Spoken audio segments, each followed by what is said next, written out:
This podcast is part of the Zeo to Hero Podcast Network. AvenuePodcast.net. Hello, all my beautiful people. It's time once again for another fun episode of If You Give a Dad a Podcast. And I would just like to say thank you for those who are tuning in right now. Whether this be the first time you were tuning in to listen to the show, or if you've been along for the ride for quite a while now, I appreciate each and every one of you for being here listening to this right now with me. So this week I have with me part one of a two-part episode. It is with a returning guest who is known for doing longer episodes with me. I am talking about the Broken Arrow bad boy, Justin Lee. But this time, we're not talking about Batman. We are talking about wrestling, but specifically movies and cinema and places where wrestlers show up in pop culture. I think you guys are really going to enjoy this episode today. It was a lot of fun to record, and I think he had a great time as well. So we're going to just jump right into this. And for those of you who are here just to listen to the Justin Lee episode, welcome. I hope you enjoy what you hear, and I hope that you stick around and listen to some of my other episodes I have here as well. So, if you guys are as excited as I am, then let's get this show on the road. If You Give a Dad a Podcast. You're bloody welcome! You know. Hey, Dad. If I get my hand stuck in a pickle jar, I'm straight up bull in a china shop, just swinging around. Started writing songs when I was about 12 or so. Seriously? They're retrofitting me now, and I'm like, yes, finally. I've also had the opportunity to go train with Hoist Gracie and Dan Severin. Wow. I like that. That's different. Stands out. That day I took my very first bump and it was fun. There's only one section to go to first. Yeah. Toys. Bro. I was like, no, man, surely this guy's not booked out that long. I haven't laughed that hard since I was a little girl. What? Man, this guy won't shut up. And just a reminder before we get started here, make sure that you like, share, and subscribe to iGadap wherever it is you're listening to. Hit that notification bell so you are notified when a new episode drops. Also, make sure that you go out there and rate and review this episode. Tell me what you think of it. And the more people that do that, the more likely I am to be recommended to somebody else. Now, on to the show. All right, everybody. So I am really excited about doing this one. It is a returning guest. I believe this is his fourth time being on the podcast. And I am talking about an Oklahoma-based wrestler. He's known as the Broken Arrow bad boy, Justin Lee. Man, how are you doing tonight? Good. I want to know, is your wife going to make me a four-timers guest t-shirt? Since I am now the only four-time guest, and your wife does make shirts and stuff for wrestlers. So I think I should have a special shirt made for me now.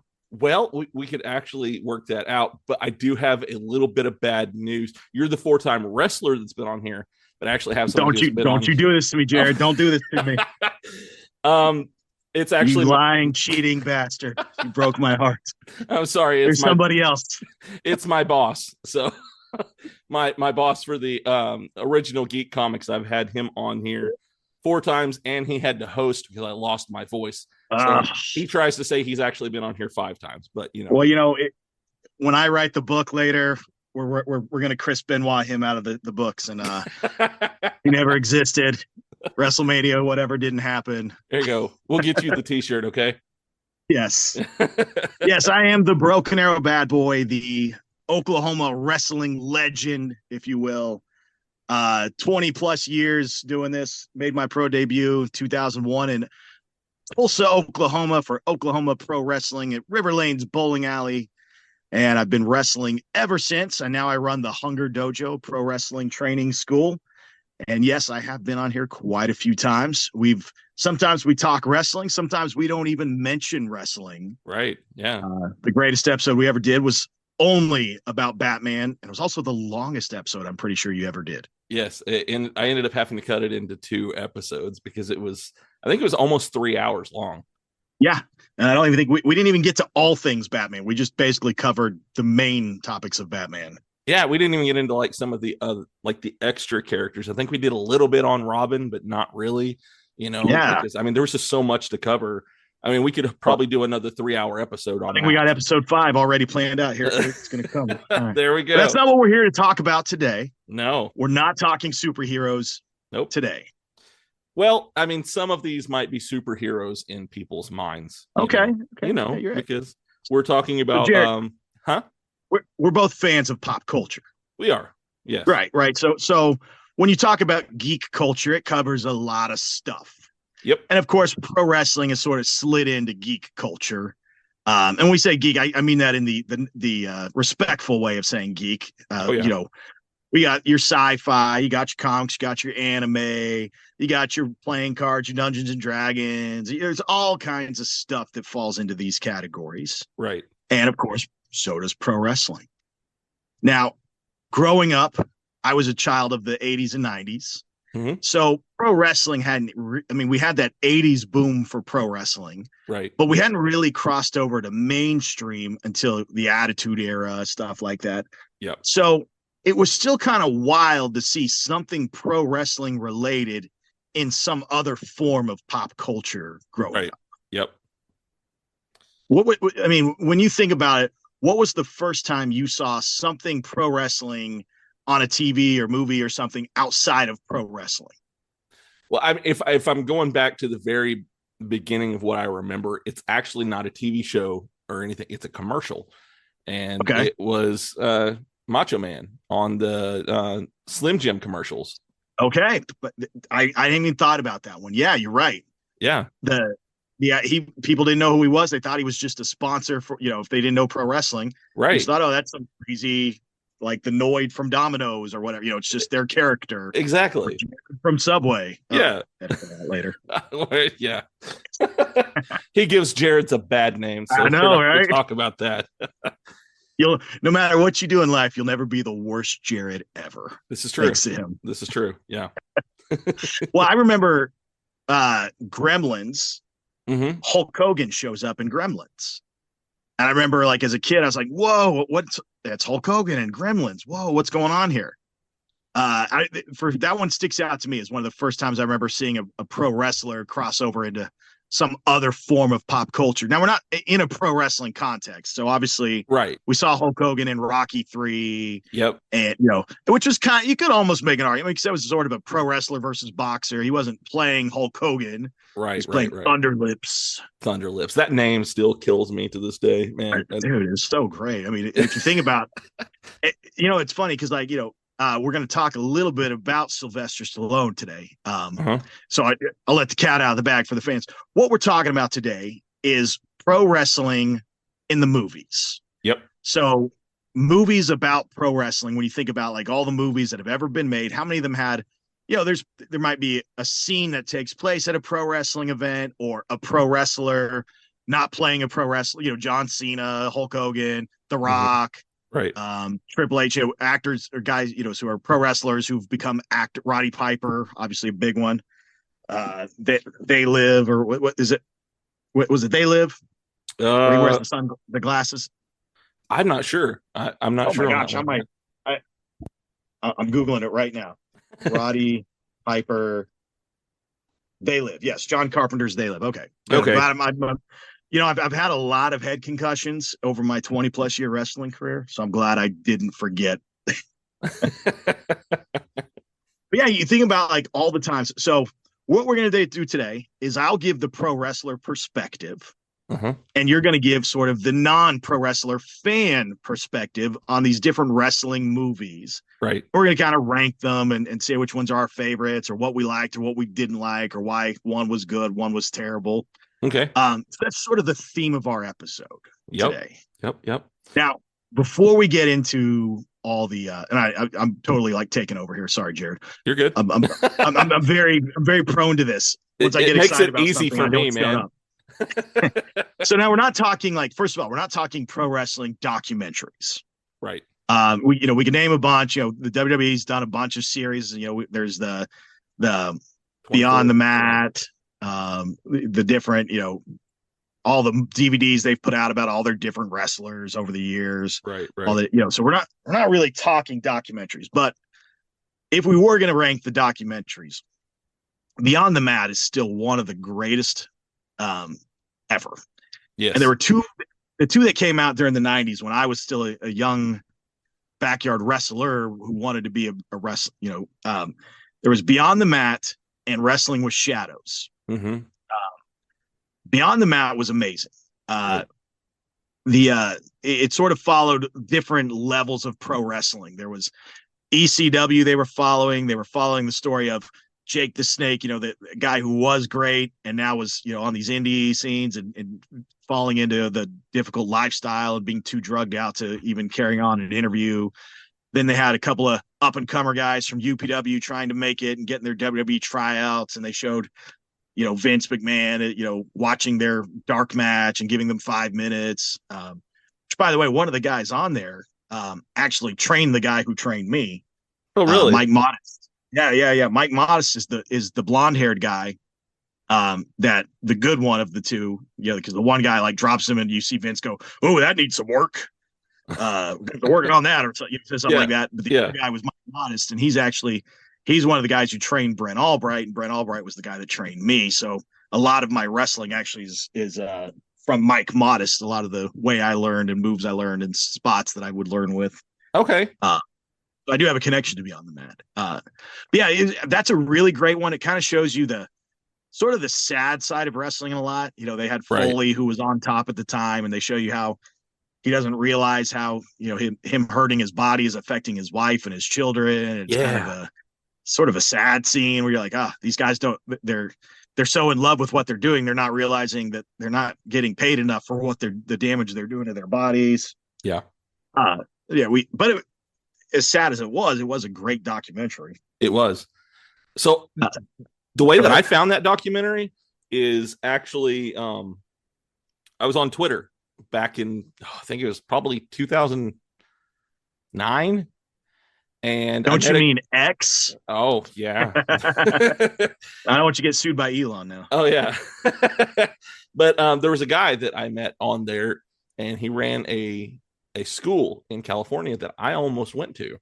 And it was Roland Alexander, and he was part of that documentary. And I sent him headshots and everything, and he was asking me why do you want to do this, and all these different things like that. Obviously I ended up not going, one, because it's in California, and then there were some other things in my life that kind of stopped me from going and doing that.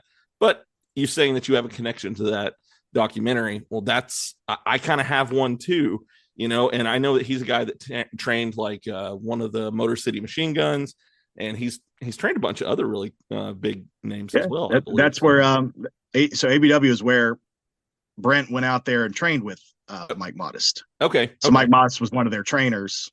Donovan Morgan, Mike Modest, they were all trainers there. Okay. Yeah. I think Alexander died actually too. So did he? Okay. I think about 10 years ago. Yeah. Wow. I mean, I haven't talked.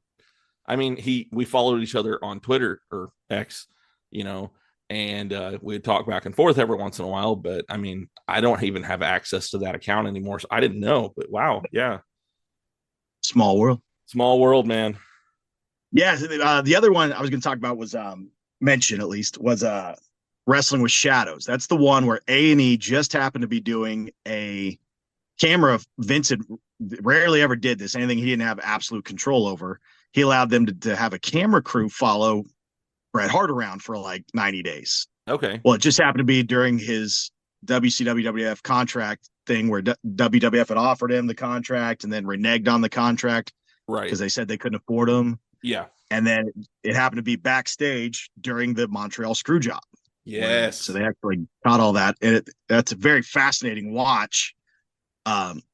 But again, as with both these documentaries, are very tragic, very sad, make wrestling look bad. But good, well-made documentaries. Yeah. I liked both of those, and I actually think I watched those at the same time because for some reason in my mind, those were the same documentary. In certain ways, because Brett's in the Beyond the Mat. They do a scene with Terry Funk, because when they're talking about ECW, they're talking about Terry Funk's, I think at this point was his fourth retirement. Yeah. And it was going to be his last show, and he was going to wrestle Bret Hart, I think. Okay. Yeah, and so that was for the title, and then of course he didn't win it. Right. But that's the so Brett's in it, and they interview Brett a little bit, and they talk about the family, which is funny because we're going to talk a lot about Terry Funk today, because Terry Funk was one of the, you talk about today. I mean, if you were to say wrestlers who've crossed over into mainstream film, you got three big ones: The Rock, obviously biggest movie star in the world. Yep. John Cena, Yep. and of course Batista. Yeah. Those are the big three right now, I would say. Right. Am I leaving anybody out that you can think of? I can't think of any pro wrestlers who are bigger than those three right now, acting wise. No, I think that's the only ones I can think of. I mean, there's right. done little stuff, but nothing. Yeah. I mean, a lot of guys have done cameos and little parts. But if you think about before them, who the big crossovers were, it was Roddy Piper and Terry Funk. Yeah. Of course, Terry Funk's been in a lot of Sylvester Stallone movies. He was in Roadhouse. There's a lot of stuff. If you look, you'll see Terry Funk in playing that, which is weird because I never really thought. I mean, Terry Funk was a pretty stout guy. We always kind of remember older Terry Funk when he'd sort of kind of didn't have the same size. But Terry Funk, he's actually one of the movies we're going to talk about today is Paradise Alley, and in it he's kind of the big lunking bodyguard character, and he plays that character a couple of times. You think about Roadhouse. He's the head of the thugs. He's the which is weird because now we think of Terry Funk as being that little decrepit old guy who would do the moonsaults and act crazy in barbed wire and always had the sweatshirt on. Yep. But yeah, in the 60s or 70s, I should say, he was the first kind of major guy playing in major movies. And then, of course, Roddy Piper doing a lot in the 80s. He did, yeah. Those are the big cross. And then, of course, Hulk Hogan, who no holds barred. We're going to talk about all that. Rocky III. Rocky III sort of changed the game. It did, yeah. Yeah, it's funny because if Rocky III doesn't happen, it's an interesting thing what pro wrestling would have been like. Right. Because by that point, Hulk Hogan had actually been fired by Vince Sr. And had gone back to AWA. And then AWA didn't want him to make Rocky III, so he quit AWA to go make Rocky III. Yeah. Because they said, we can't afford to have you off the shows. So he was basically a free agent right before Vince Jr. comes in and signs him again. Because after Rocky III comes out, he's the biggest pro wrestler in the world. Because exactly, yeah, he'd just been seen in Rocky was the biggest franchise movie of the 70s and 80s. It's like nothing bigger than that. Everybody was going to the theater to see Rocky III. Yep. So yeah, that was why Vince Jr. goes, this is the guy I'm going to build my company around. But if Hulk Hogan doesn't make Rocky III, there's a lot. Would they have tried to build it around Piper? Who would have been that guy? Yeah, and it's interesting to think about that. Yeah. So it's weird how that mainstream crossover appeal. But no, we're not going to talk documentaries today. No, we're also not talking wrestling cameos, right? Because we're talking about wrestling movies, but we will mention some wrestling cameos. Yeah. One of the big ones I always remember is the movie Highlander from the 80s. You ever seen the movie Highlander? I have. I love the show too. That was in the 90s, but the TV show was good. Yeah. The original movie, for those you don't know, it's about what if there was a race of people on Earth who were immortals. Yep. They couldn't die, and they had been around for centuries. And because of the way their power works, that they get to live forever, when they run into each other, they can kill each other, but they can only kill each other with beheading each other, and it has to be done with a sword. Right. And it can only be done in certain manners in certain places. And if you killed another immortal, you gained their power and became more powerful. Yep. But the opening scene of the first Highlander movie takes place at a world-class wrestling show with the fabulous Freebirds Wrestling. Right. Yep. I forget about that, man. Yeah. Yeah. Michael P.S. Hayes, man. He's going out there doing it. But yeah, he was that was the opening scene. And it's funny because it really went on for a long time, the wrestling scene. Right. And it had almost no impact on the like the story. You're like, why did they spend 15 minutes on this wrestling scene that played no part other than Connor, the Highlander guy, the immortal, he senses another immortal's at the arena, so he leaves and goes to the parking garage underneath, and they have this big fight underneath the wrestling arena, Right. And he ends up killing the guy. Like that's about the extent of it. Yep. But that was one of my first ones I remember seeing as a young man, going, "Oh, wrestling! This is wrestling in a movie. That's wild."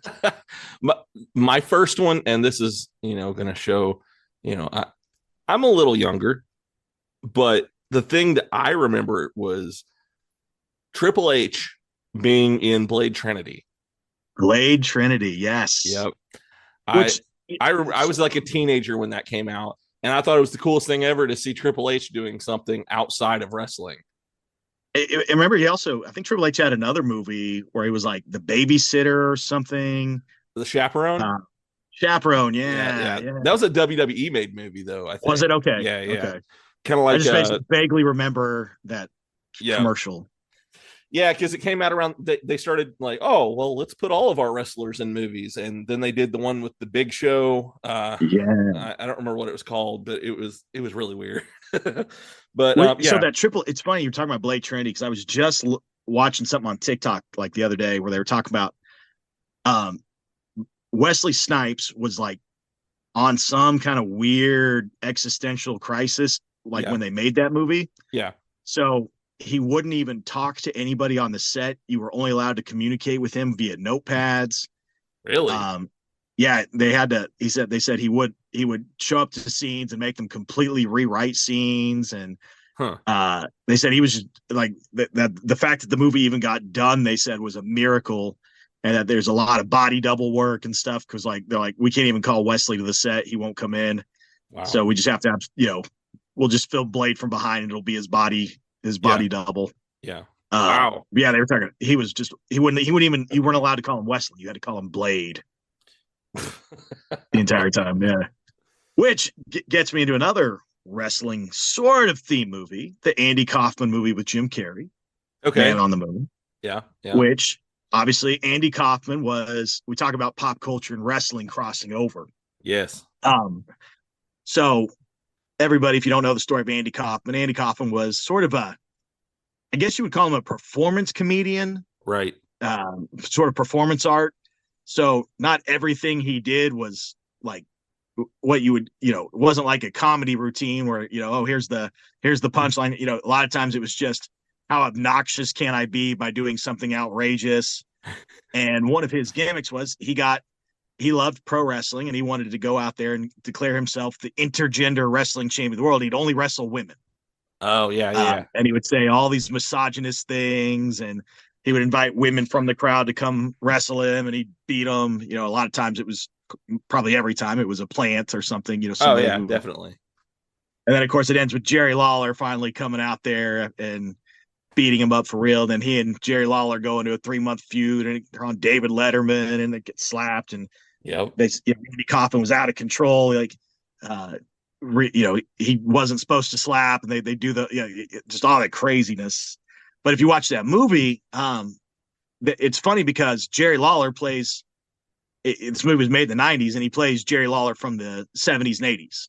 So he was good. He was still in good enough shape, good enough condition that he was able to play himself 20 years earlier. Wow. Which I always thought was wild. And Jerry obviously has had some work done. You look at his face, you tell he had some work done, but it was good work. I'm not knocking it. Yeah, exactly. He still looks good for, all things considered with his health today. I think I saw he's doing like an appearance somewhere here in Arkansas here soon. I'm hoping I see him next week in Metropolis. He always shows up to that Superman celebration. Oh, cool. Yeah, I forgot that was coming up. Oh, yeah. Jerry, forget he's a comic book artist, for one, and he's a huge comic book fan. He owns a 1966 Batmobile. Yep. And he usually brings it with him to the convention and lets people take pictures with it. That's cool. So hopefully he's out there now. I don't know. I mean, I don't know if he's in what kind. I heard different things about his health, so I never know anymore. Right. But they said the interesting thing about that movie was that Jim Ross is in it too, doing the wrestling commentary. Is that like Jim Carrey thought Andy Kaufman and Jerry Lawler really hated each other, and he was a method actor. So on the set, he would be just terrible to Jerry Lawler, and he hated Jerry Lawler. And Jerry kept trying to explain it. Me and Andy were friends. Like we don't hate each other. Like if you're trying to be the character, like we would get along, like we were in this together. Right. That Jerry wouldn't do, like that Jim would, just curse at him and yell at him like he really hated his guts. Yeah. And they said at one point they were filming a scene where Lawler was supposed to pile drive Jerry, supposed to drive Jim Carrey, and Jim says to, like, it's supposed to be the director yells cut, and then the stuntman comes in and takes the pile driver. Yeah. And Jim Carrey told Lawler, no, I want you to really pile drive me. I want you to really pile drive. Don't yell cut. Really give me the pile driver.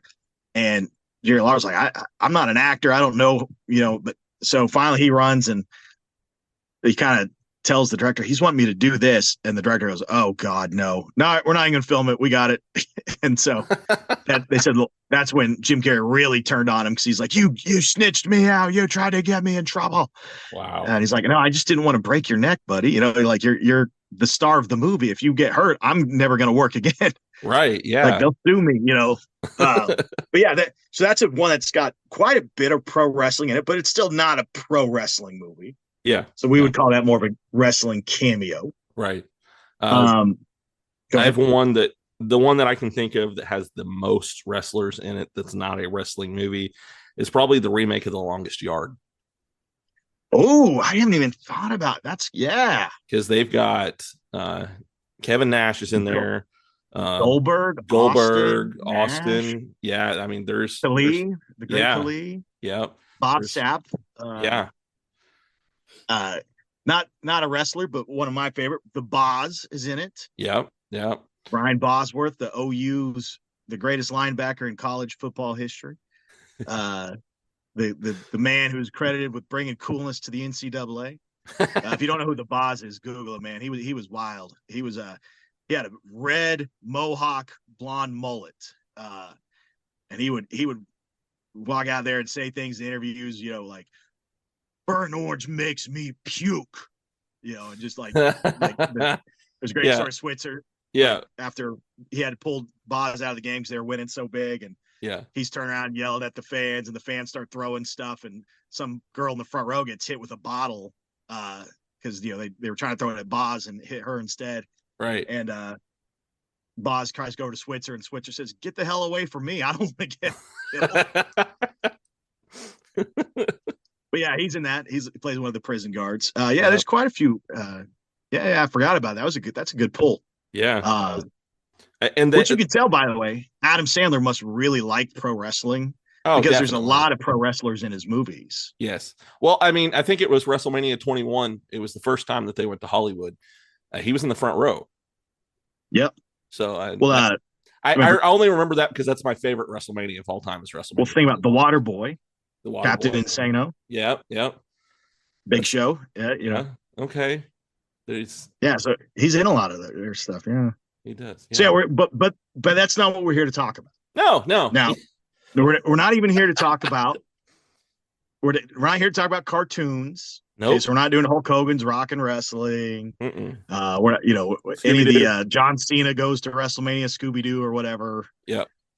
I haven't watched any of those, to be honest. So I don't. I mean, I used to watch Hulk Hogan's Rock and Wrestling when I was a kid, but I don't remember any plots. I remember the voice actors did not sound anything like the real life people to me.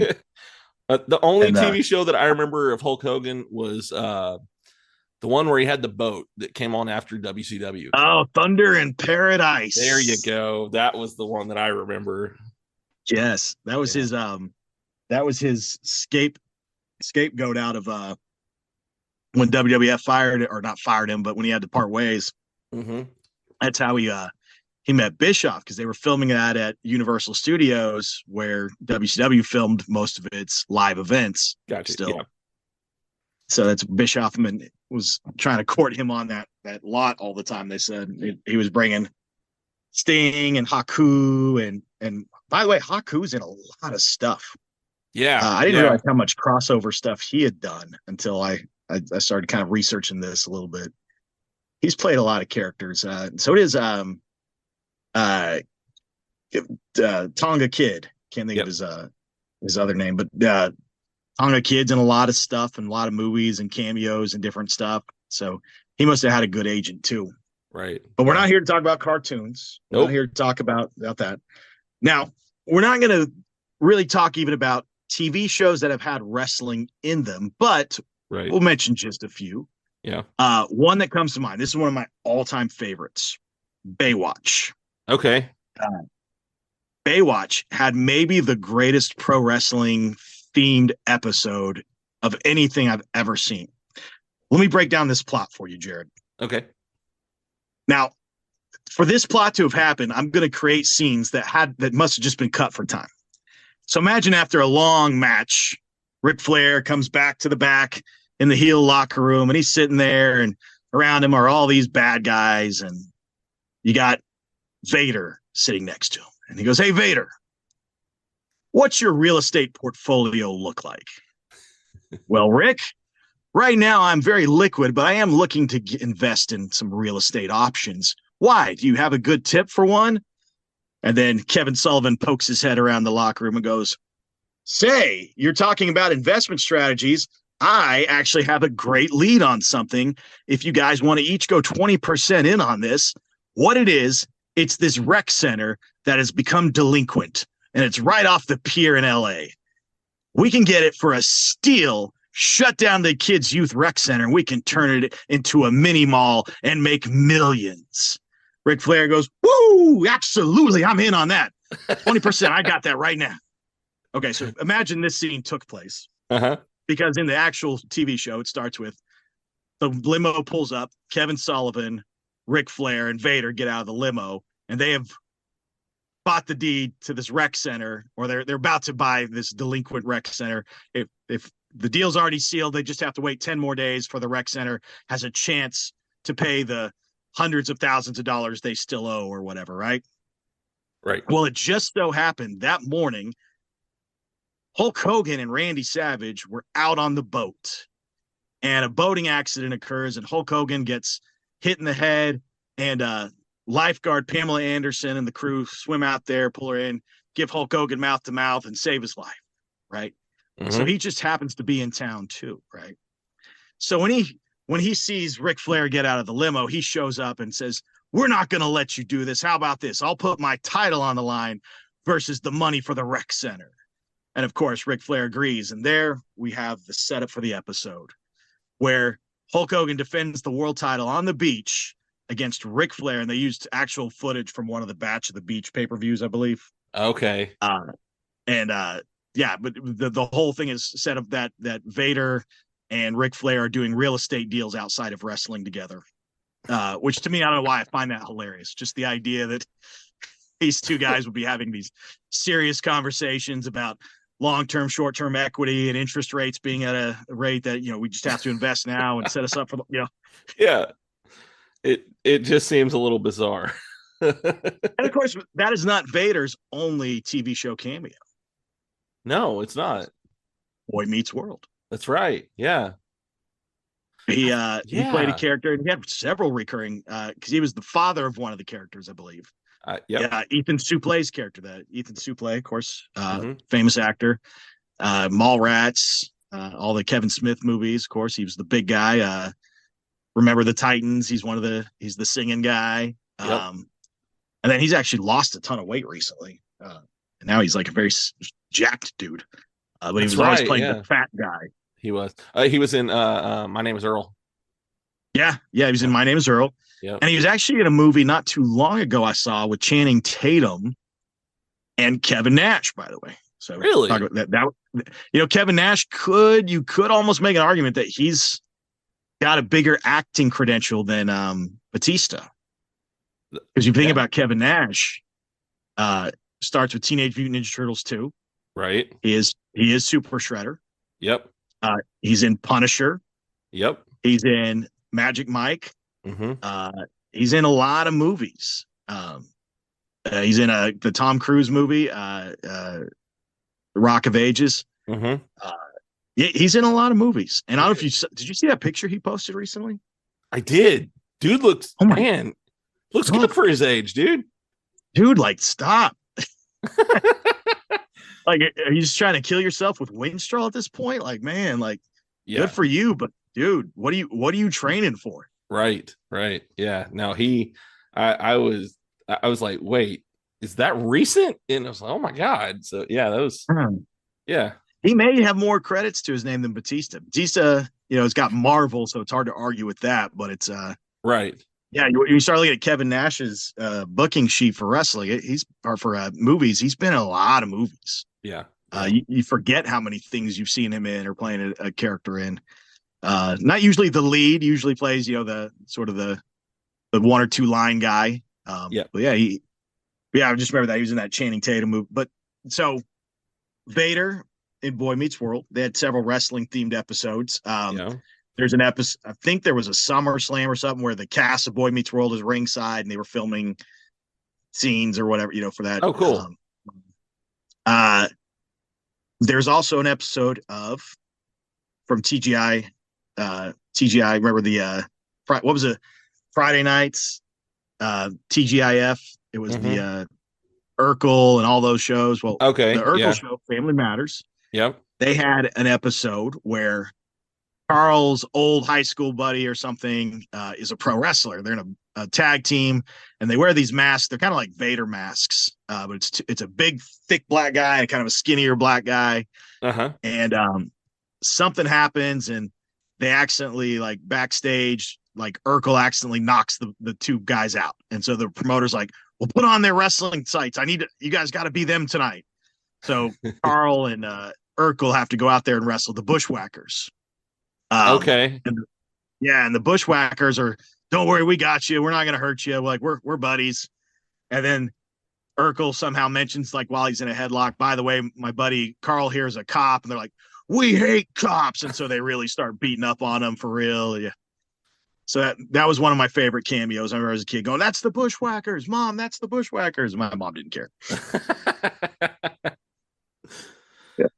The Urkel show does not hold up, by the way. Does it not? Go back and watch it. No. I thought about going back and rewatching it because I loved that as a kid. That's one of those. It's I was actually watching an interesting kind of behind the music on that. So the show was originally created because of Cosby. Yeah. That particular network was mad that I think it was NBC had Cosby or CBS, whoever had Cosby. So ABC, they wanted their own Cosby show. So they wanted a black family centered sitcom. Yeah. And so they're like, well, okay, well, who can we get to star in it? Well, Thelma Hopkins was the original because she was kind of the bigger name of all the characters. Yeah. And so they sort of told her she was going to be the star of the show. Well, and they said, well, what other characters do we have on other shows that we could, spin this into a spin-off show or crossover? Well, Perfect Strangers. Do you remember Perfect Strangers? Vaguely. Cousin Larry and Cousin Balky. Okay. Yeah. So it was like two cousins. One was from like some never really explained European country. So he comes to Chicago to live with his cousin Larry. And so Larry's the wise, to the big city ways. And this guy's a kind of sort of a out of country bumpkin who doesn't understand American culture. And of course, it always leads to hilarious adventures and whatever. But they had a elevator operator in his building, and Harriet Winslow was her name. And so they were like, okay, we can make her the mom on the show. So they told her the show was going to be her show. Well, then the movie Die Hard comes out. Yep. Well, huge Reginald Vell Johnson plays a cop. Right. Of course, in Die Hard. And they say, hey, we'll just have him play a cop on the show. It'll be his show. So they told all these actors they were going to be the star of the show. So they didn't really understand what the show was going to be. They just start writing it. And they said it was really awkward because especially if you watch season 1, there's not one black writer for the show. It's all Jewish writers. And so these characters are talking, like saying things like oy vey and, and this is supposed to be about a suburban family in Chicago, black family in Chicago. Right. Yeah. They're not going to sounds say like, that. like a 1970s Jewish family living in New York, or, it's just like, oh, they said the dialogue is so bad. And they're saying, they said, just randomly, they had introduced the Urkel character about 17 episodes in, and it was the show was about to be canceled until they had that. And that was the biggest rating surge and people liked him. And so then it became the Urkel show thereafter. Yep. Yeah. Yeah. It was one of those wild. That's what I called it as a kid. Oh yeah, that's what I called it as a kid, was the Urkel show. I wanted to watch Urkel. Yeah. I mean, he became pop. I mean, to this day, people know who Urkel is. If you say, "Did I do that?" People know what you're talking about. Exactly. Yep. It was really a good moral lesson on toxic relationships, because think about it, that dude was in love with that girl, and she did not give him the time of day until the very end of the show, when he was all good looking and successful and rich. Then suddenly Laura wanted to be with Urkel. Right. So toxic relationships. Toxic relationships, man. There was also an episode. This is probably in your era. You might remember that 70s show. Yes, with The Rock. The Rock and Ken Shamrock. Yep. Yeah. And he was pretending to be his dad, wasn't he? Yeah. Not the first time. Yeah. Shamrock, I can't remember who he played, but I think he was actually playing a real wrestler too. Okay. I can't remember now who it was, but it was like one of those guys that his dad would have wrestled around that time. Right. Married with Children. Of course, the name Bundy came from King Kong Bundy. Yep. Because the writers were big fans of King Kong Bundy. Okay. I didn't know that. Yeah, because King Kong Bundy plays the cousin, eventually played their cousin on the show. Okay. Because they have a wrestling episode where Bud ends up in the ring, and King Kong Bundy sits on him or something. I don't quite remember the whole episode, but so that's I don't remember that one. Yeah, Google it. Yeah, because it's and I want to say like Kelly's the manager, and I can't remember all the details now, but I just, it's one of those goofy, he gets slingshotted and accidentally knocks the guy out and wins somehow kind of thing, Right. So that sort of covers our getting it out of the way, where the stuff we're not going to be talking about. We're covering all the bases, But that's not even the there's a couple other TV shows that you might have forgotten about that were pro wrestling themed TV shows. Most recently, there was Young Rock, of course. Yeah. Which what did you think of the Young Rock? I've actually never watched it. I didn't have the because you have to have the streaming service for every little show now. So, I mean, if you're old school like that, just be like me and pay $11 a month and get everything you want. I can tell you how to do that when we're off air. All right, sounds good. I don't pay for anything anymore. But I saw a few clips and watched an episode or two.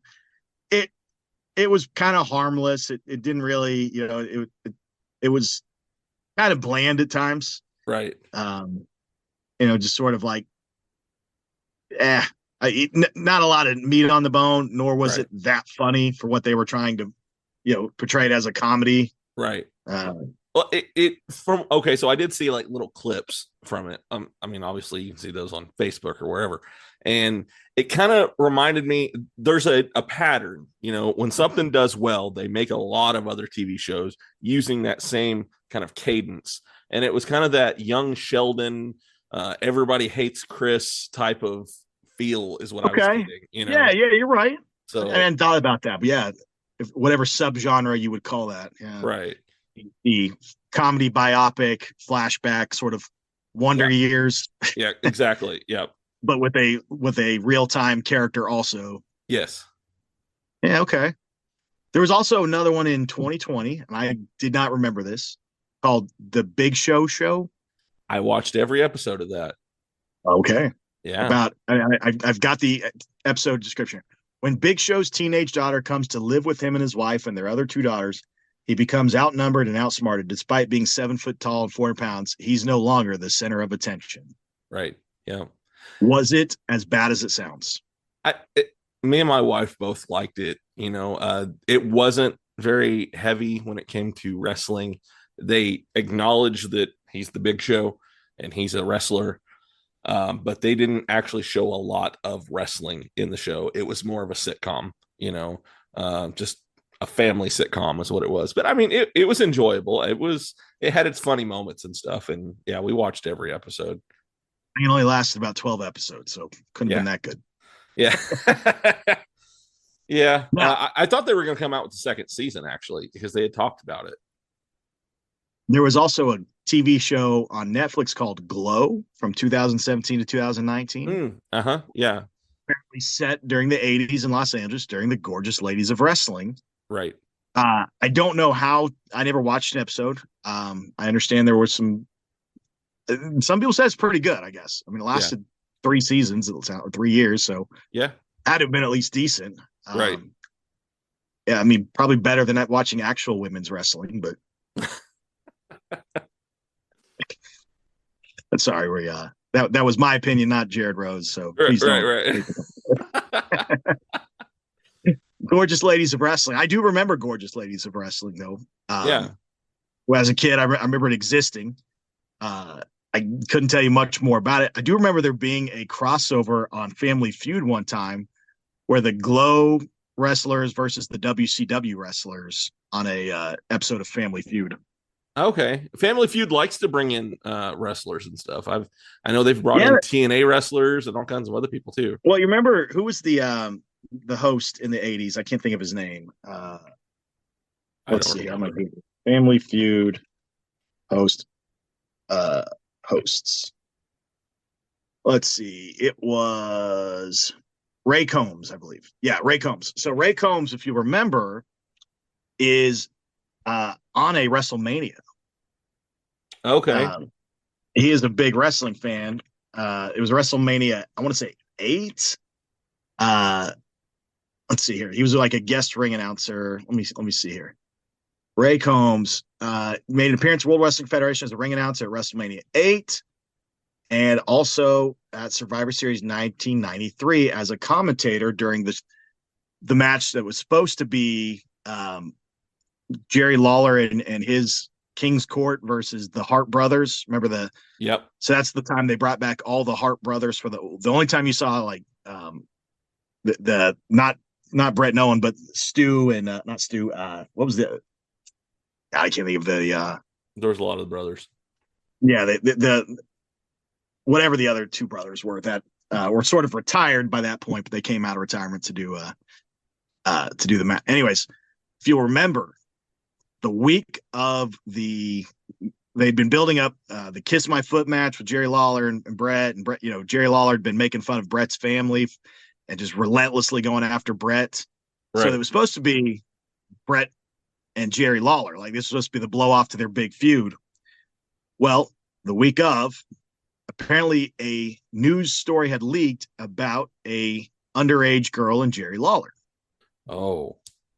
So when the actual pay-per-view came that Sunday, Jerry Lawler is not in the match, and it's Shawn Michaels, and there's no explanation given to why. There's no build up to this feud. It's just Shawn Michaels coming in, and they never mention Jerry Lawler the entire time or why he was pulled from the match. But Ray Combs is doing the announcing. I do remember because he's terrible. Yeah, he was the host of Family Feud and apparently a big wrestling fan.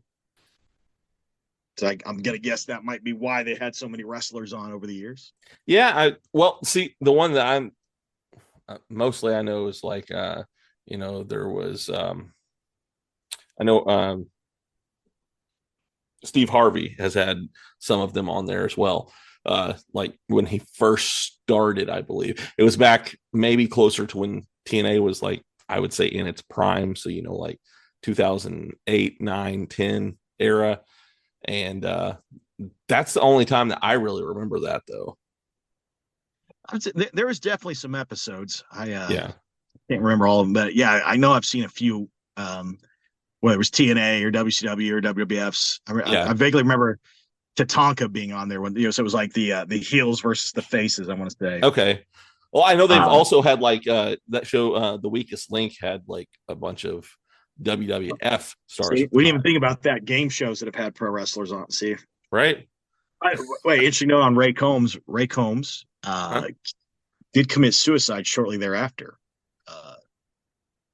That's a bizarre one of those like you like all these stories come about how dark his life was for a guy who was all happy on TV all the time. Yeah, it's a crazy story. I didn't they do a Dark Side of the Ring for him? I don't know if they did or not. I've not kept up with. I've watched a few Dark Sides of the Ring this year, but I kind of like to wait till they're all done and then I'll watch them all, kind of like a marathon. Right. Yeah. That's kind of the way I am too. I wait till all of them are on Hulu. It sort of bugs me because there's the territory ones they did. They sort of brushed over a lot of the Oklahoma stuff that I wish they'd talked more about. But right, it is what it is. Yeah. Here's one you probably don't know about. Okay. In 1988, there was a sitcom about pro wrestling called Learning the Ropes. Have you ever heard of this?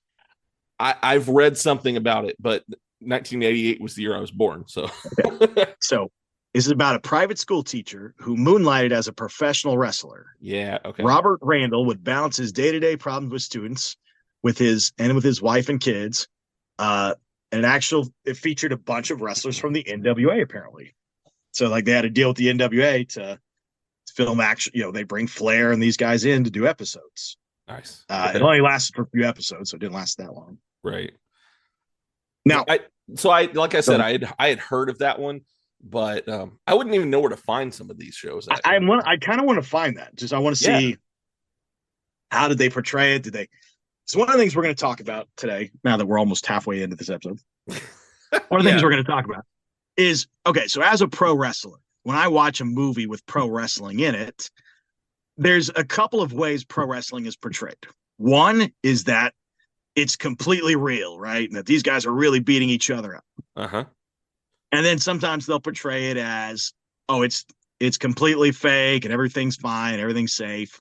Yeah. And these are guys just going out there being goofy and having fun. And then usually it's somewhere in between, right? They're like, well, when this guy wrestled, this guy was real. These two guys were doing a fake thing, right? Right. So you kind of get this sort of somewhere in the middle. So I'm always curious to see from a pro wrestling perspective how real they get it. Like how close to real do they get it? Okay. All right. Which brings me to my next TV show we can mention here, Heels. Okay. Yeah. 2021 to 2023. That show just got canceled, but I hear Netflix has bought it. They are going to air the first 2 seasons, and they said there is potential they would come back and do a 3rd season. That would be cool. I've heard a lot of good things about that show. Problem being, I know Stephen Amell I think he's already got a new project, so I don't know if he would be available to come back and do a 3rd season, but who knows? Yeah. Netflix has got money. Maybe they'd bring him back. Right. Now, yeah. As far as getting things right, Heels got a lot of things right. Okay. And they also got a lot of things way wrong. Okay. One of the things I liked is that they did show that the matches were choreographed and that there were moves that hurt even if they were choreographed. They did show a pretty good job of like portraying the drama backstage.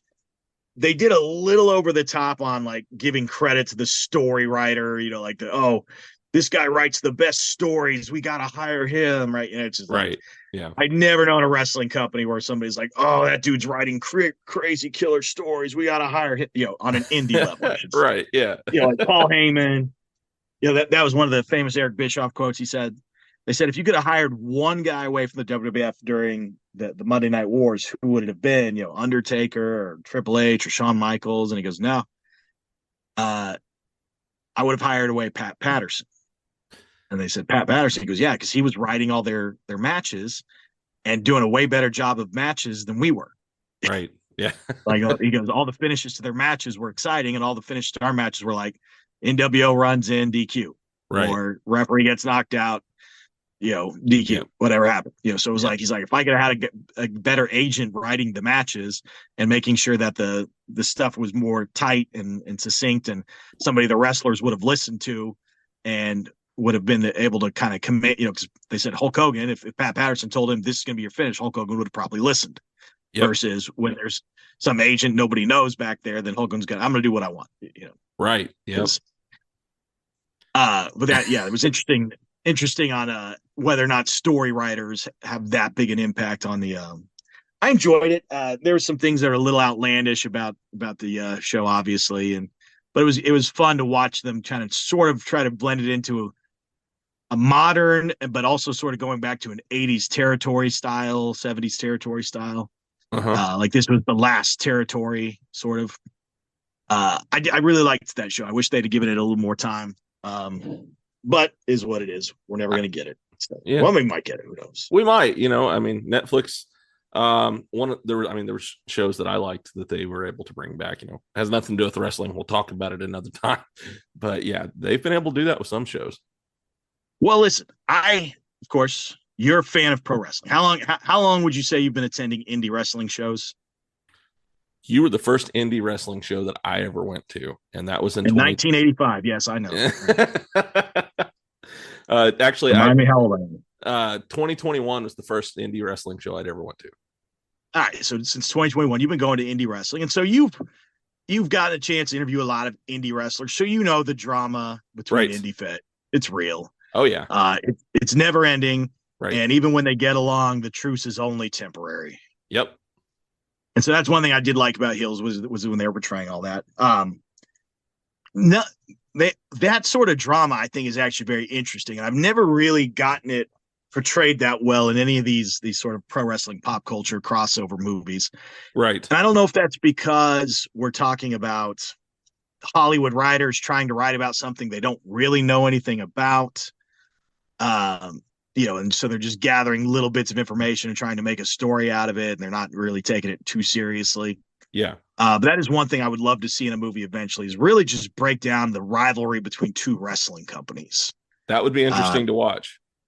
Yeah, especially set it in the 80s or 70s in a territory era, so we're far removed from TV wrestling, and it's some of those crazy stories you hear about, like Harley Race supposedly throwing acid on a ring, when somebody would set up in his town, run out to the ring before the show starts and dump acid all over the ring so you couldn't wrestle in it. Like that sort of stuff. Yeah. Hogan's story supposedly where Harley Race pulled a gun on him while he was sitting in the bathroom in St. Louis. That's a crazy story. Yeah, I heard that one recently. I don't know if it's true, but it's a great story. It is a great story. Here's the thing. People always knock Hogan for his, he's not telling the truth. I'm like, well, listen, brother. Listen, brother. Hogan, you got to think, that dude at his peak was wrestling 300 dates a year, right, for like 5 years in a row. Yep. I mean, he was the biggest star in wrestling from 84 to 89, when it was one of the most, he'd be doing 2-3 shows in a day sometimes. The matinee show, the evening show, and then they'd fly him over to the show, 3 hours away so he could make it by the main event. So it's like, if that dude's stories got a little crossed up, or maybe he's repeating a story he heard and messed it up a little bit, you get him a little credit. Okay. He has a million stories. They probably all get a little confused sometimes. Yeah. Yeah. People always like to label him a liar. I'm like, I don't think he's a liar. I'm thinking he's just a dude who's trying to remember a story when he's got more stories than anybody else. Yep. And half the time he didn't know what town he was in, where he was at, is because he'd already been in 3 towns that day. That's kind of like, okay, so that brings up something that I think about all the time. And do you remember when R-Truth said the wrong town when he went out on Raw? Yeah. Was that kind of his gimmick though?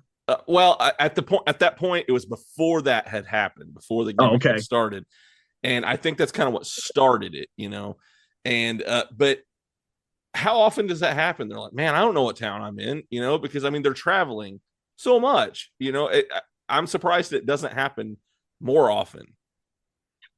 I got to imagine at some point they probably, and I don't know this for a fact, but like maybe by Gorilla, they probably put like, this is the town you are in. Read this before you walk out. Before you say the wrong thing. You are in this town. Yeah. At this arena. Of course, the famous Hogan. Yeah. Saying the Silverdome, Superdome. Yep. WrestleMania 30, I believe it was.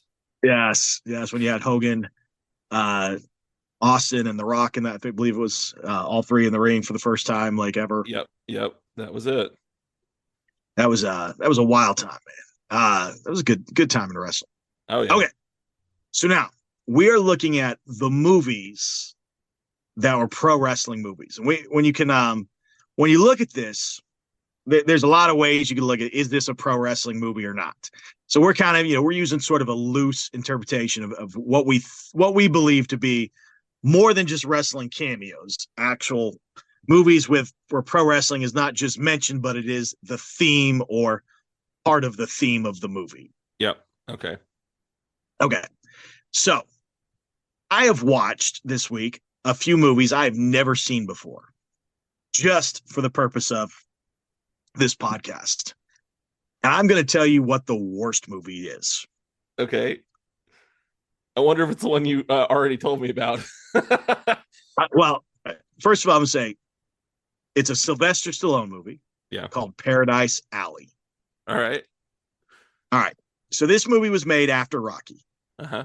So he had made Rocky, wins, all the awards for Rocky. Everybody just called it a triumph. And if you've ever read this behind the scenes, like Stallone was sitting on the script and they wanted, I think they wanted De Niro or maybe James Caan to play Rocky. Uh-huh. And they offered him all this money for the script. And he said, I would rather bury the script in my backyard if I don't get to play this character. I'll be poor the rest of my life. Yeah. Because Stallone was so poor at this point, he was actually doing porn to get paid. There's actually, you can find it out there too. I'm good. Yeah. In the early 70s, he's just trying to get by. He's an starving actor, right? Yeah. Well, I know he sold his dog too. Yeah. Yeah. That's what they said. The first thing he did when he got his first residual from Rocky was go buy his dog back. Right. Yep. Yeah. So after that, he's Hollywood's golden boy. They'll let him do whatever he wants. Right. So he wants to make this movie called Paradise Alley. Now, Paradise Alley is set in the 40s. Mm-hmm. And it's sort of imagine kind of like a, little street thugs. And there's three brothers and Stallone's sort of the middle brother. So the baby brother is a giant of a man. He's massive. But he's quiet and kind of dumb, and he delivers ice for a living, and because he can carry the ice up these, he can drive an ice cart and carry the ice with one hand and up the, this whatever. Yeah, yeah. And the older brother had fought in the war, and he was injured, and so he was the smart one with the brains, but he couldn't really work anymore because he was on a cane or whatever. And Stallone is like the streetwise tough guy. He's always got to hustle every day. He's trying to find, like at one point in the movie, he buys a monkey or wins a monkey in a arm wrestling match, and he's trying to stand out on the street and get people he's trying to teach this monkey tricks. Cause like, I'll stand on the street and people pay all kinds of money to see my monkey do tricks and take pictures with it. Right. So he's always just got some kind of hustle. Right. Now the movie begins with Stallone and this other guy. There's like a $20 bill in this alley, and they've got a race. They're on the top of this roof, and they've got to race each other. First one to get to the money wins. You pull it off the wall, you win. And it begins with a slow motion running scene where Stallone sings the theme song, Paradise Alley, which is a slow love ballad of sorts. All right. And not Frank Stallone, who actually is a singer. No, yeah. Sylvester Stallone sings So at one point, while he was negotiating to be in this movie, he had to have said, I won't make this movie unless I get to sing the theme. Which, by the way, his brother, Frank Stallone, is in the movie as a singer. So it would have made more sense if he would have did it. He's a lounge singer in the movie, during some of those club scenes or whatever. But no, he sings it, and it sounds like it's below in paradise. It's just like, what is it's almost comedic. I almost wonder if that's what caused him to do the Rhinestone Cowboy movie. You could tell it's in his blood. Yeah. So one of the characters in one of the rival gangs is he's got a henchman who is Terry Funk. Okay. Only it's a shaved head Terry Funk, so you don't even really recognize it. That's kind of weird. Yeah, it's bizarre. And I don't know if he's wearing a bald cap, maybe. I don't know. And so at one point, Stallone has his brother wrestle Terry Funk, and they're these two hulking dudes, and he beats Terry Funk. So Terry Funk wants his money back and blah, blah, blah. Anyway, so it ends up there's this local bar called Paradise Alley where they have, if you can beat our pro wrestling champ, they have a ring set up. Anybody from the crowd's welcome to come in, and you can beat him, you get $2,000 or whatever, right? Uh-huh. So Stallone's like, oh, my brother, he could beat him, Oh, okay. So they So once he beats the champ, they now the promoters will. Anyway, the movie is terrible, but it does have a pro wrestling theme. Okay. I don't recommend this movie. I could not recommend this movie any less. You know what's funny? That was actually, this movie was brought up because I do another podcast called Beyond the Panels, and one of the guys there with me actually brought this movie up the other day. So it's funny that you mentioned this one. So we're gonna rank that like 10th on the list. With 10th being. Do you have 10 movies? Let's see. I got close. So 1, 2, 3, 4, 5, 6. I got 9. Okay. So we'll call this number 9. Okay. So only slightly better than this movie. The One and Only. Have you ever heard of this movie before? What movie is it? It's called The One and Only. Oh, I thought you were like leading in with The One and Only. No, yeah, I get it. No, it's a terrible name. No, I've never. Man, there's a lot of these that I missed. It stars the Fonz. Okay. Henry Winkler. Yeah. As the most unlikable hero of this that you could ever see. He's a egotistical, self-centered actor. Okay. But he's not like a famous actor. He's like a college actor. And like he's not even the star of the plays. Like he's like Roman soldier number 3, but he tries to ham up the scenes and overact and whatever, to anything to get noticed. So all he does basically is go around being obnoxious. It's just him trying to be the center of attention everywhere he goes. And so he meets this girl, and for whatever reason, the girl thinks he's cute. He's the Fonz, I guess. I don't, but even when like they're dating, he's still a total a-hole. He's like, oh, we can get married and we can move to New York and you can work while I do this. And eventually, once we'll spend the first 20 years chasing my dreams and then we'll look into yours. And she buys that. She's like, okay. It's like, I can't see how that would work. So when they go to New York and they have hardly any money and he's trying to make it as an actor. Now, do you remember Fantasy Island, by the way? Yeah. TV show? Yeah. You're playing, boss? Yeah. Tattoo. So Tattoo's in this movie. Okay. So Tattoo is also a struggling actor. And so while they're both at an audition in New York, they kind of start talking to each other, and he's kind of making fun of the fact that he's a midget wrestler, and he's like, I'm a wrestler, I'm a midget wrestler, and he goes, oh well, I'm an actor. He goes, well, you got to do something to pay the bills. He goes, oh, well then so he starts going, well, I'm down on my luck, and my wife's getting mad at me. Like, is there a thing I could do with wrestling? Like, can I do something with it? And he goes, I think they need a guy, and so he brings him down there, and the guy's like, all right, you know what? I do need a guy. If Tattoo will train you how to wrestle, I can use you. And so he, goes through like, there's this montage scene where he's learning how to be a wrestler, trained by Tattoo. And they call him the war hero, Rick something or other, right? And he's supposed to go out there, but he's wrestling. It's one of the Samoan guys. I don't remember which one it is. But basically, like, the Samoan guy just beats the hell out of him. And he's like, I don't know if I can ever do this again. And he's like, but he's like, all right, maybe I could come up with an idea. And so the next match he convinces the promoter to let him try a new idea where he's going to be a hypnotist. And he's going to go out there with, he puts like a goatee and a sequin vest on. And when the match starts, he wiggles his fingers at the referee, and the referee just starts getting dazed and confused. And he wiggles his fingers at his opponent. He tells his opponent to punch himself, and he falls down. He tells the referee to count it once, and so like that's his gimmick. He wrestles the Invisible Man, or just some goofy stuff like that. Okay. Yeah, and it ends up being a huge hit. Now they want to put the championship on him, and but his wife has left him basically because like he's a bad provider. So it sort of ends bizarrely where I don't want to really spoil, but there's not really a good ending to it. It's just sort of, he goes back and convinces her not to break up with him.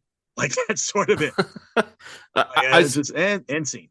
And wow. like, I saw that so Chavo Guerrero Sr.'s in that movie. actually. He is. Yeah. In fact, I think he might have played who I was saying was a Samoan. Actually, I think it was probably him. I think Roddy Piper, I know, is in it for a split second. Yeah. And one of the Samoans definitely is in it. But that made it. I think Chavo was actually playing the character who beat him up at the beginning, the first guy he wrestles. Oh, okay. Yeah, I'm looking at this, and I see. Let's see. I see a few people that I know on here, but yeah, no, I've never even heard of that movie. Man, you're pulling out some ones that I've never even. Yeah, you found some gems. It is a pro wrestling theme movie, and it's from the 70s, by the way. Just everyone knows. Okay. Henry Winkler, that's probably when he peaked. Yeah. Because when he jumped the shark, if you will. Yeah. People, if you guys have ever heard the phrase "jump the shark," if you don't know, for you pop culture people out there, right. Jump the shark's a phrase we hear used a lot when a show goes from being great to slowly starting to its decline. You say, well, this show has now jumped the shark. Well, that phrase actually comes from the show Happy Days. Yep. Where, much similar to our Urkel story earlier, where Urkel was just a character introduced to be a recurring character every now and then. Yep. The show slowly became all about Urkel. Same thing happened in Happy Days. But with the show originally starts out about Richie Cunningham. Yep. And Fonzie is just sort of this misunderstood, tough Italian kid who occasionally, is a bully, and sort of by the end of the show becomes the focal point, and sort of goes from this sort of retrospective, sort of kind of dramedy, because there were serious scenes and stuff. And at the original Happy Days, it was sort of just, there wasn't a laugh track necessarily. Right. And it very shortly turned into just a straight sitcom style, with the show would always be about Richie and Ralph Mouth and Potsy. Yep. Sit on it, Potsy. Well, nobody's going to get that reference. I'm sure there's a few that will. Yeah. But these three buddies, and then of course Fonzie would show up in his leather jacket and save the day, and he could punch the jukebox and it would start working, or he could punch the phone and it would start working, or whatever. And he was just better at everybody than everything. He had magic powers of sorts. Right. They never said that he had magic powers, but somehow he could make, he could save the day no matter what. Right. And it was just slowly that cool. but surely. Yeah. There was an episode where somehow he ends up on a jet ski competition or something. Anyway, where he's out there, and then suddenly a shark shows up, and Fonzie has to jump over the shark while he's in the jet skis, and everyone kind of says, okay, this has kind of gotten to the ridiculous level now. So that's considered jumping the shark now when a show is no longer good. Right. But so Fonzie, Henry Winkler, is the star of this movie. He's maybe 120 pounds. So he doesn't look very tough as a pro wrestler. Yeah, I can't picture him as a pro wrestler. I can picture the Fonz. I can even picture him as the coach and Waterboy. But not a wrestler. Speaking of, there was kind of a guy we left out on our pro wrestlers with acting chops. Yeah, when we were talking about before we got into this, Andre. Okay, yeah, he did some Princess Bride, and he did some other stuff too. Princess Bride is the big one we think about. However, don't forget, in the $6 Million Man, he was Bigfoot. Oh, okay, all right. And it was the most famous action, when the action figure line came out, they had to have a villain character, and so they made Bigfoot Andre's Bigfoot was their because you had to release a toy for your toy to fight, right? And none of the villains were that great on that show. It was always about Steve Austin. Different Steve Austin, by the way. Right. And so when you say Steve Austin, people think $6 Million Man. Yeah. Not which, by the way, adjusting for inflation, that would have to be like the $60 billion man now, I think.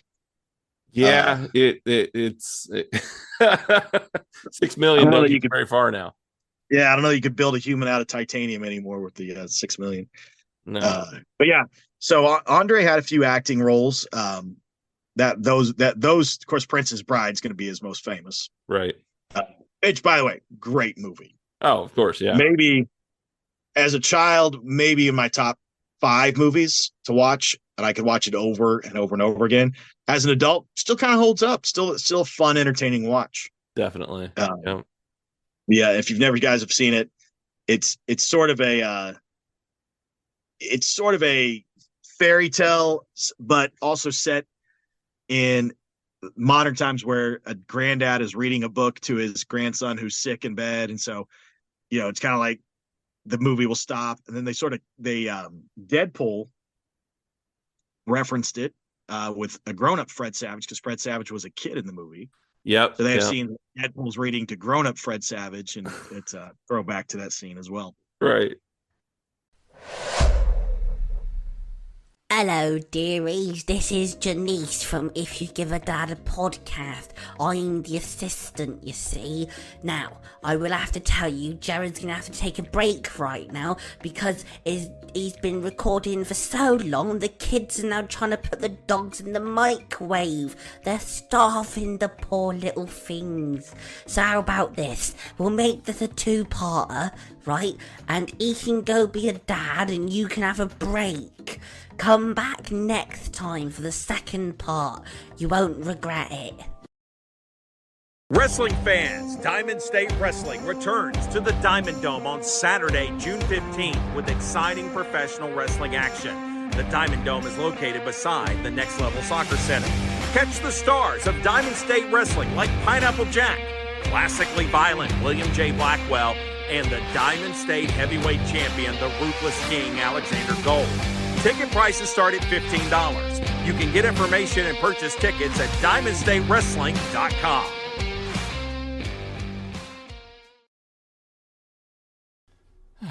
All right. A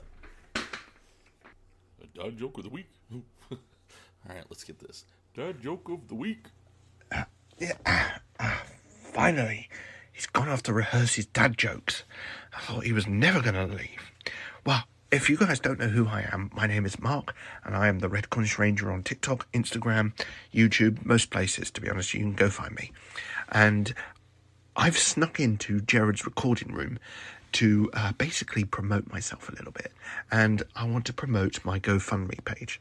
Now, you're probably asking yourself, why is this guy asking for GoFundMe?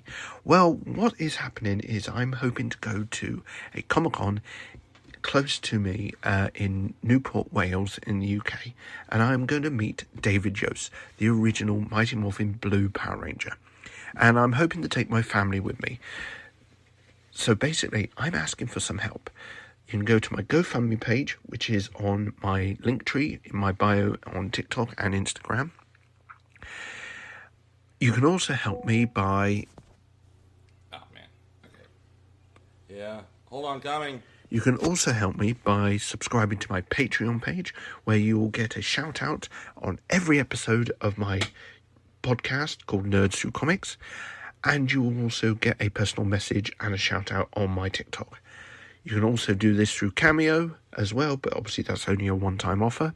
And I am also opening a merch store where I'll be selling some t-shirts with my lovely pet face on the majority of them. That's not a bad dad joke. But speaking of bad dad jokes, I better get out of it before Jared turns back up. Catch you guys later. Wait, was somebody just in here? Hello?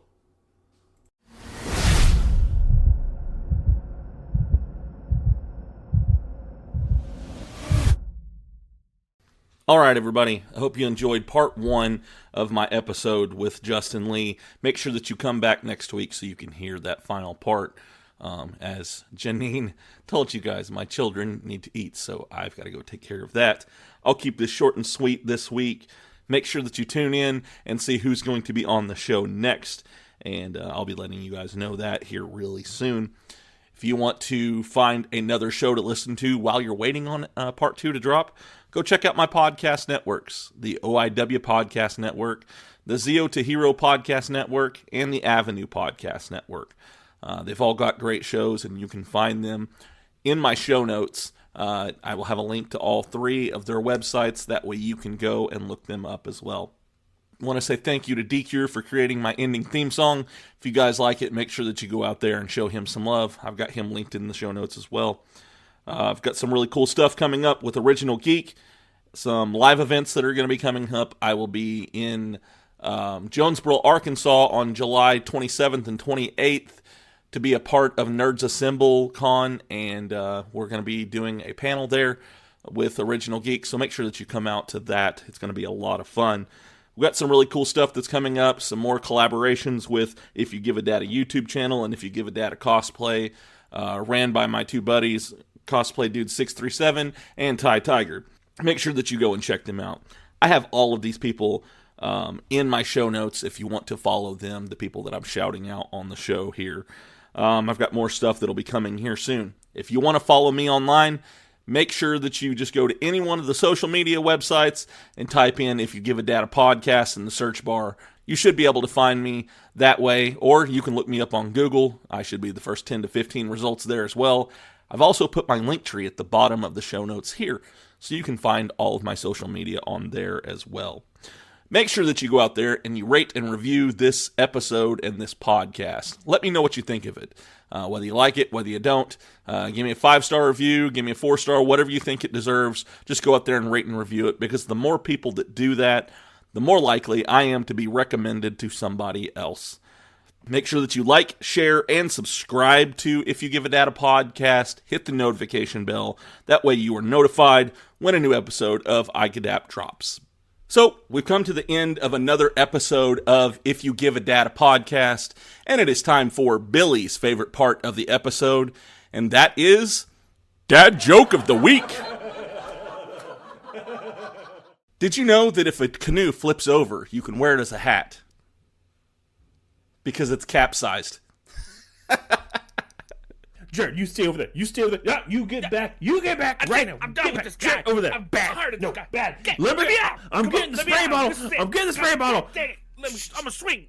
Spray bottle. I'm going to put them on walls and chairs. All right. I love you guys. I hope you have a wonderful week, and I will see you next time. Bye.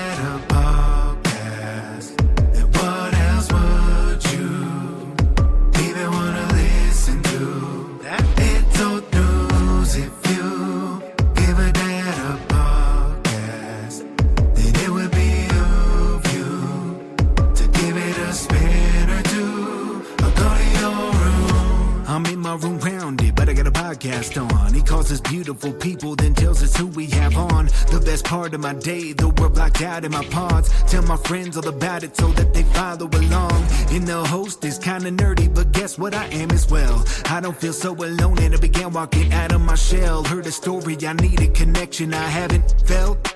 I'll be looking for the next one, till then farewell. It's the podcast for me. Have it on, better go see. Listen closely, download and tune in remotely. It's the podcast for me. Have it on, better go see. And listen closely, download and tune in remotely. This podcast is part of the OIW Podcasting Network. This guy's definitely 5-0. Narc.